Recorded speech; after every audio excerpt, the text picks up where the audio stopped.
Saan nga ba ang best shawarma sa Abu Dhabi? Susubok kami sa ilan sa mga shawarma shops dito sa Hamdan. At hindi lang sarap ang pagbabasehan natin. I-rate natin sila sa lasa, sa meat, sa size, at ang pinaka-importante, ang presyo. Tara! Ano kaya ang the best shawarma shop dito sa Abu Dhabi? Malalaman mo yan kung tatapusin mo ang video. Guys, ito yung first stop namin, yung Bait El Katyar. Guys, ito yung menu nila. So, ang pinakamura nila dito ang shawarma regular is 9 dirham. Rather, one shawarma regular, chicken. Ito na yung order namin, guys. Yun. Grabe. Alam mo ba pala na itong Bait El Katyar is a Lebanese Arabic restaurant. Sakto, nagugutom na din. Na-search ko pa lang, ibig sabihin ng Bait El Katyar. Yung bite kasi, home yan. Yung L, da. Ganun. Tapos yung katyar, ibig sabihin is respected elderly, ganyan, or matanda. So, ang ibig sabihin ng Bait El Katyar, home of the old man. Kaya siguro Or pati house yung, of the old man. pati yung interior design nila talaga para siyang old. Sorry, tingnan ko na. Hindi na nakapaghintay. Meron sila ditong nut sauce. Huwag mo ilagay dyan, brother. Dyan sa side, brother. Bango. Pero dapat ganito, may garlic sauce, gano'n, di ba? I-rate nga mo kung ano meron sila. Hindi natin Pwede i-request. mag-request. Okay, first bite. Okay, cheers. Okay, first bite.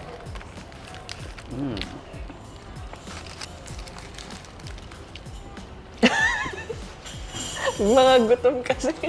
Ang sarap. Masarap siya. Hindi, pero ano, di ba, kasi nakakain naman tayo sa shawarma sa mga ibang shop, ganun. Before. Iba no? Iba yung Meron lasa siyang niya. fries, guys. So far, sa size niya, na 9 Ang price dirhams, niya. mahal ba? Oo. Sa price niya is medyo mahal, pero masarap. Sa lasa, good siya sa akin. 10 out of 10. Sa shawarma, mas gusto ko yung mas madami yung sauce. Medyo Yung lasa konting masarap. Yung sauce, bitin. Yung meat, masarap yung meat eh. Hindi ganun katigas, hindi ganun ka-dry. Last bite, Di ba yung sauce na nasa ilalim? I mean, nasa last. masarap siya. Kasi nung kinagat ko yung last bite, dun ko palang nalasahan na sobrang sarap niya lalo. Kasi andun yung sauce sa baba. Overall, 9 out of 10. Yung ano lang sa akin yung sa price. Pero laban na, 9. Ako siguro 8. Kasi yung sa sauce medyo kulang. Yung price niya is masyadong mahal. So 8. So, 9 and 8. Check na natin yung susunod na shop. Let's go. Okay guys, next stop naman natin is dito sa Spicy and Fresh. Dito sa Hamdan pa rin. Tara. Ito affordable talaga. Karamihan ng mga kabayan dito talaga nagpupunta. So ito yung shawarma nila. Normal Mexisi, 7.50. Mas mura siya. So i-check na lang natin siya sa lasa at saka sa size. Okay, meron na yung order namin. Unang tingin, pagdating sa size, nakita ko na agad na mas malaki yung sa Bait El Katyar. Pero mas maliit. Pero mas maliit. Ito naman, mas mahaba to, pero payat. Try na natin. Meron silang ano doon? Pickled Pickle. cucumber. Ito, Pickled chili and pickled carrots. Yeah. Order pala namin normal. normal pa rin. Para same. Mas maamoy doon, no? Mas mabango. Kagat na tayo.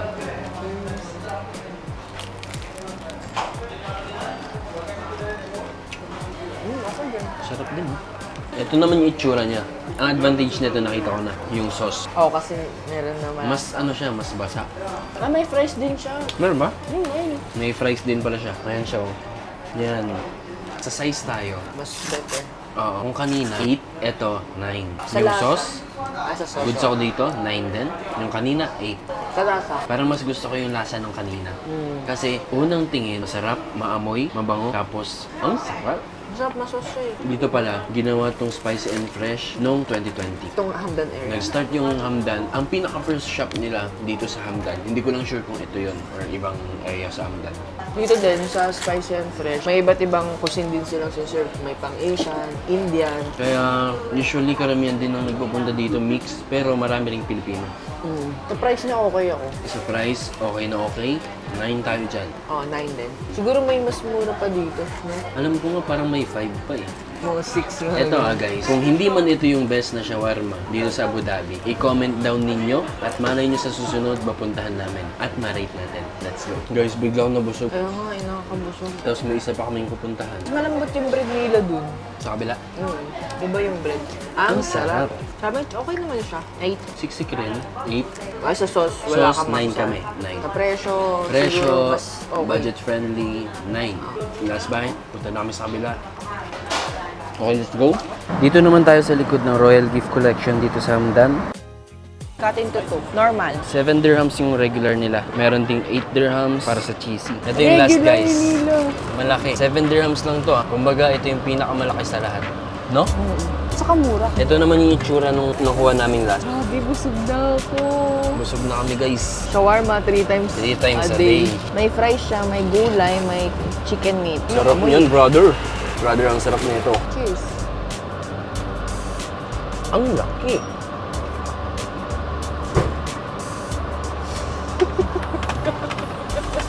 Ba't ang asim? Iba na naman to. Magkaiba lasa, no? May asim siya. Siguro yung paasim dito yung ano. Hindi, Itong parang dahon. may lemon sauce eh. Feeling ko, yung lemon sauce. Doon tayo sa sauce, 7 ako. Ang asim, no? Pero laban lang, 7 ako. Ikaw? Oo, same din. Kasi ang asking first bite mo, lemon, agad malalasahan mo. Okay naman. Okay naman. Ito, sa presyo, mas mura pa to. Kasi doon sa spicy and fresh, 7.50. 7.50. Ito, 7 dirhams lang. At saka yung size din niya, i-compare mo sa size. Doon diba? tayo sa size, Mas 10 ako malaki dito. Pa. No? Oo. 10 ako dito sa size. Pero doon tayo sa sauce, dry siya. Sa lasa, asim, 7. Yung meat, okay Meat, naman meat yun. tayo. Feeling ko, 7. Sa lasa. Mga 5 siguro 5 sa lasa. sa lasa. So overall, para sa akin, 6 to 7, gano'n? Overall, no? Ay, hindi. 7. Pasok siya sa ano eh. 7. Pasok siya sa size at saka sa presyo. Okay, yung pinakalas natin, guys. I-rate natin yung tatlong... Nahulog. I-rate natin yung pagkahulog. Nahulog, guys. Wait lang, guys. Nahulog yung kasama ko. Kailangan tulungan bago tawanan. Back to the vlog. Next natin, i-rate natin sila from top 1, top 2, and top 3. Top 3 ko, ito pangatlo. Siguro ang overall rate na ito, 7, di ba? 7. Tapos ang pangalawa ko, Pangalawa ko yung spicy and ako fresh. din. Ang rate naman nun nasa 8. 8. At ang number 1 namin, yung Bite El Catyar. 9.